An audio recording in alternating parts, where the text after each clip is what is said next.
আমরা এখান থেকে একটা শিক্ষা নিতে পারি, যারা মুসলমান আছি, আমাদের মাঝে যারা বিড়িখোর আছেন, তারপরে মদখোর আছেন, বিভিন্ন নেশাখোর ইত্যাদি ইত্যাদি যারা আছেন,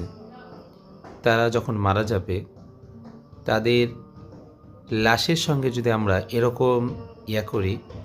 যে লাশ সামনে নিয়ে, অর্থাৎ এখানে যেটা যেটা করা হচ্ছে ঠিক সেম এই আচরণটা যদি আমরা লাশের সঙ্গে করি, তাহলে হয়তো ইনশাল্লাহ আশা করা যায় বিড়িখোর, তারিখোর, নেশাখোর এগুলো কমে যাবে ইনশাআল্লাহ। কারণ এরকমই হওয়ার কথা, জীবনে যা করেছেন তাই তো পাবেন। ইন্নামাল আমালু বিন্নিয়াত, যে আমরা সব সময় বলি, মান জাদ্দা ওয়াজাদা, যে হাদিসটা আমরা বলি, ইন্নামাল আমাল বিল খাওয়াতিম, যে হাদিসটা আমরা মানুষের সামনে